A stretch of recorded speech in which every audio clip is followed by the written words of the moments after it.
Baik, kembali di Healthy Corner bersama dengan TVMU, dan dua narasumber kita masih setia menemani kita untuk sharing ilmu, pengetahuan, pengalaman, dan pembelajaran bagi kita semua pemirsa TVMU dimanapun Anda berada. Kembali ke Bu Ama, jadi tadi media. Ya. Lalu kemudian perangkat media seperti apa sehingga kemudian bisa mengurangi, dan saya kira memang social distancing ini menjadi menarik ya, anjuran yang luar biasa. Ini gimana kemudian MDMC mensikapi membuat perangkat agar komunikasi, belajar tetap, kerelawanan tetap, menggait relawan tetap, tetapi berbasis media. Bagaimana Bu Ama? Ya, jadi kita menggunakan media-media yang ada itu baik yang free maupun yang berbayar. Ya, jadi itu ada di internet itu banyak ya, seperti Zoom, Havlink, Google Hangout, WhatsApp pun bisa dipakai misalnya ya. Jadi kita menggunakan media-media yang ada itu untuk memanfaatkan koordinasi ya. Kemudian juga menggunakan itu sebagai sarana rapat maupun mengedukasi relawan tadi. Bagaimana perintah-perintah juga disampaikan itu ya, dari pusat ke wilayah ke daerah juga untuk koordinasi kegiatan itu kita lakukan. Dan di kelas-kelas yang lain pun misalnya program-program kita bisa menggunakan kuliah jarak jauh atau kuliah dengan online ya, karena itu bisa dilakukan. Iya, banyak sekali media yang bisa dipakai kok, yang free maupun yang berbayar. Dan sejauh ini cukup efektif untuk kemudian menjembatani komunikasi antara pusat sampai dengan daerah ya. Jadi awalnya memang tidak biasa ya, karena kita biasa rapat, Muhammadiyah disebut Muhammadiyah itu kalau rapat ya, kalau nggak rapat bukan Muhammadiyah.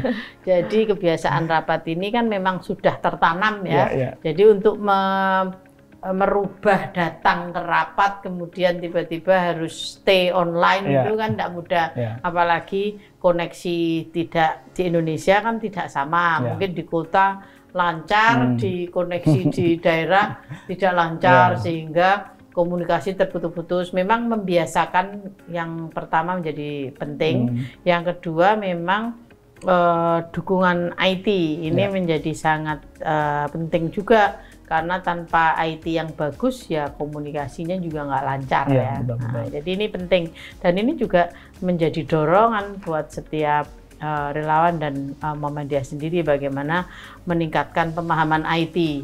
Ini kesempatan bagus sebagai Muhammadiyah, organisasi yang terutama di era 4.0 ini ya.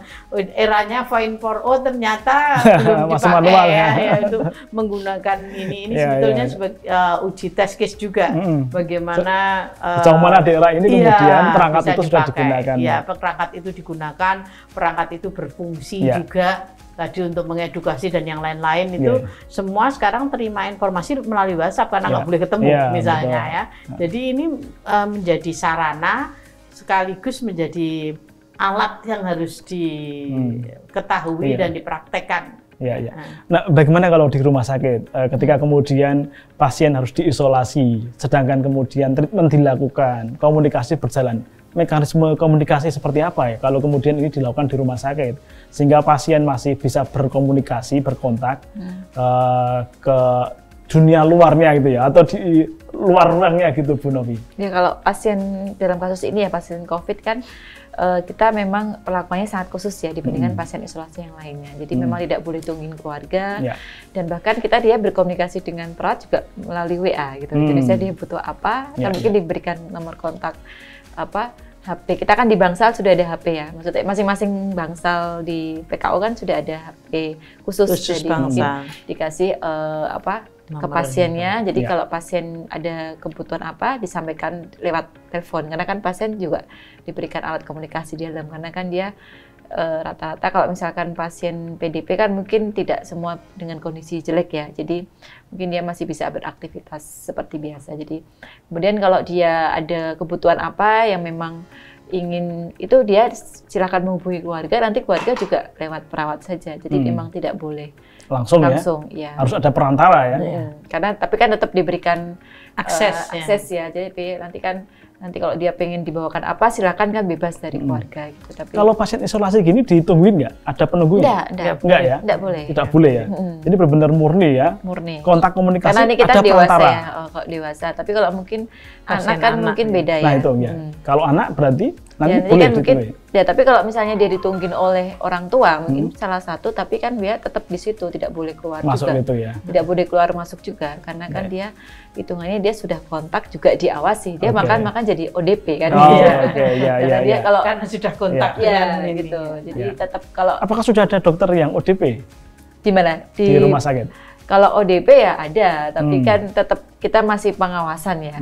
Kalau ODP kan pemantauan ya. Maksudnya kalau itu kan tetap ODP kan tidak harus dirawat kan, tidak dia hanya self isolation aja. Oke. Baik. Jadi kalau kemudian kita harus berkunjung ke rumah sakit, tentu kita harus juga melakukan upaya perilaku hidup bersih dan sehat ya, Bu Novi. Kalau mau kita berkunjung ke rumah sakit, apa yang dilakukan? Kalau untuk saat ini ya kita memberikan edukasi pada pasien ataupun pengunjung untuk cuci tangan dulu terlebih dahulu sebelum memasuki area rumah sakit. Jadi di pintu-pintu masuk PKU Bantul kita sediakan hand sanitizer, kemudian juga ada pengukuran suhu. Jadi memang kita melibatkan di garda depan ada customer service sama Sapam. Jadi memang mereka khusus yang mengatur, bahkan mengatur antrian. Jadi jangan terlalu dekat. Jadi kalau misalnya di dalam sudah penuh, monggo nunggu di luar gitu. Jadi kan kalau luar kan mungkin kena sinar matahari ya, jadi tidak terlalu dalam ruang tertutup gitu. Oke, kita akan lihat bersama bagaimana kemudian Bu Novi kita mohon untuk mempraktekkan cuci tangan yang benar itu seperti apa. Ya, ini biar kemudian pemirsa TVMU bisa tahu bagaimana sih sebenarnya melakukan cuci tangan yang benar itu.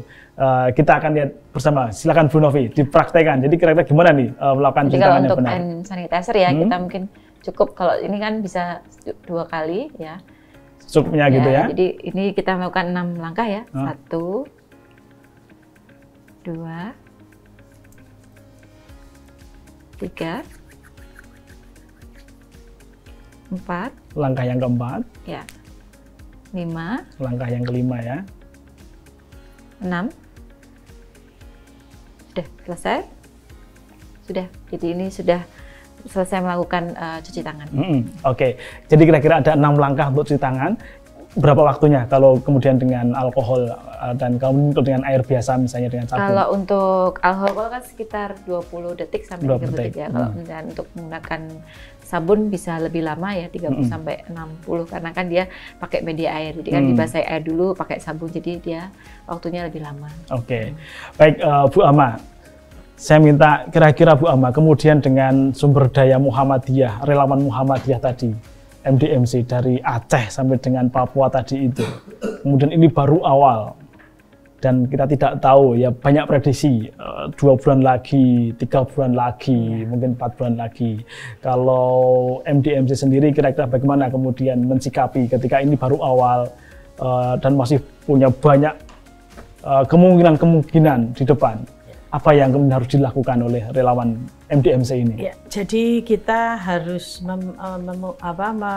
menyiapkan strategi yang panjang ya, harus bernapas panjang, bukan strategi sesaat. Jadi kita mencoba mengarahkan tiap wilayah untuk membuat task force tadi ya, baik task force edukasi, task force untuk membantu masyarakat tadi menyemprot disinfektan di mana-mana dan sebagainya. Kemudian yang paling penting juga nanti menyiapkan apabila harus paham misalnya di komunitasnya harus membawa ODP atau harus mencatat kalau akan ada ODP, misalnya melaporkannya kemana, mereka harus tahu sistem rujukan dan sebagainya. Jadi fase-fasenya berbeda. Kalau fase awal mungkin edukasi, fase kedua itu membersihkan lingkungan, fase ketiga mungkin membantu komunitas untuk memberi rujukan biar tahu, jangan sampai membantu tanpa peralatan sehingga malah jadi ODP juga lagi. Jadi korbannya lebih banyak. Jadi ini pengetahuan itu menjadi penting untuk dikembangkan supaya tadi kesiapan itu bisa disiapkan mulai dari sekarang. Kalau kembali kepada sekian klaster di MDMC ada SAR, ada psikososial, ada ada medis, emergency education, kemudian. Kira-kira pesan Bu Ama untuk 4 klaster ini seperti apa? Bu Ama? Jadi semua klaster itu punya peran yang berbeda, tetapi saling mendukung, sehingga semua klaster itu perlu menyiapkan diri sesuai dengan bidangnya ya, sesuai dengan klasternya masing-masing. Misalnya klaster edukasi tidak berhenti, walaupun edukasi secara umum COVID sudah diketahui, tapi mengedukasi misalnya bagaimana kalau di sekitar komunitasnya ada yang sakit. Ya, jadi untuk klaster psikologi tadi dari stres yang ringan sampai stres yang berat maupun di bidang-bidang yang berbeda. Untuk SAR tadi masih tetap membantu mengidentifikasi, untuk tracing dan sebagainya masih dibutuhkan ya. Jadi ini semua tetap utamanya logistik, Bu. Logistik juga apabila terjadi self isolation kan nggak boleh keluar. Termasuk lockdown tadi. Ya, kalau seandainya sampai ke lockdown, misalnya ditutup semua aksesnya, ini butuh orang yang mendeliver makanan. Sudah sakit nggak boleh keluar. Nanti kalau nggak boleh makan juga kan tambah lemah kondisinya. Jadi harus ada orang yang bisa mendeliver food ya, atau logistik bantuan makanan itu menjadi penting. Nah, karena itu kesiapan ini menjadi sangat penting ya. Semua klaster punya peran yang signifikan. Dr. Novi, kira-kira statement terakhir Dr. Novi terkait dengan manajemen rumah sakit sehingga kemudian menjadi pembelajaran yang baik untuk rumah sakit Muhammadiyah yang lain. Apa sebenarnya yang harus dilakukan rumah sakit Muhammadiyah untuk melakukan upaya penanganan COVID dengan baik? Ini baru awal, tentu masih panjang COVID-19 ini. Silakan Bu Novi. Kalau menurut pandangan saya, kalau sekarang kan kita sudah mendeklarasikan diri untuk menjadi salah satu rumah sakit rujukan di Bantul. Jadi ya nanti harapannya kita sebagai rumah sakit Muhammadiyah, kita bisa tidak hanya 1 atau 2 rumah sakit saja yang akan menjadi rumah sakit rujukan. Jadi nanti kita bisa punya jejaring sendiri. Kalau misalkan kita memang penuh ya, jadi kalau rumah sakit pemerintah juga penuh ya, kita kan masih punya jejaring rumah sakit Muhammadiyah yang lain. Kenapa tidak dibuat jejaring untuk rumah sakit rujukan seperti ini? Dan atau mungkin dari Muhammadiyah sendiri bisa membuat suatu rumah sakit, mungkin tempat yang memang bisa dipakai untuk menampung khusus PDP paling nggak ya. Kalau ODP kan mungkin self isolasi di rumah. Nah, kemungkinan nanti yang akan menjadi lonjakan adalah pasien PDP. Memang ada PDP yang memang gejalanya tidak terlalu berat ya. Jadi dia memang hanya gejala yang ringan sampai sedang ya. Memang hanya butuh observasi. Terus karena mungkin dari segi komorbid dan usia harus dimonitor lebih ketat. Nah, itu mungkin akan menjadi lonjakan di pasien seperti itu. Jadi ya, mungkin itu yang perlu dipertimbangkan ketika kita mau mempersiapkan menjadi rumah sakit rujukan, karena akan ada penambahan lonjakan di pasien PDP sendiri. Itu saja sih. Baik, terima kasih Bu Ama, Dr. Novi, terima kasih atas kesediaannya untuk berbagi di program Healthy Corner TV-mu kali ini. Dan saya kira menjadi menarik catatan terakhir tadi itu bagaimana kemudian bahwa Muhammadiyah tentu harus lebih mempersiapkan diri kalau kemudian ini menjadi outbreak misalnya, atau kemudian menjadi kasus yang menyebar ke seluruh Indonesia dan meningkat jumlahnya begitu. Pentingnya kemudian dihadirkan tempat-tempat khusus untuk menampung PDP. Dan saya kira tadi MDMC, seperti yang sampaikan Bu Ama, punya resource yang sangat besar dari Aceh sampai dengan Papua dengan sekian klaster yang tentu bisa diberdayakan sesuai dengan potensi, peran, dan kemampuannya masing-masing. Bu Ama, terima kasih kehadirannya di TV-mu. Bu Novi juga terima kasih kehadirannya di TV-mu. Insya Allah nanti kita ketemu lagi di edisi berikutnya, tentu masih untuk Indonesia yang berkemajuan, dan Muhammadiyah selalu akan memberi untuk negeri. Terima kasih pemirsa TV-mu dimanapun Anda berada, kita akan ketemu lagi di segmen dan edisi berikutnya. Mohon maaf, Assalamualaikum warahmatullahi wabarakatuh. Waalaikumsalam warahmatullahi wabarakatuh.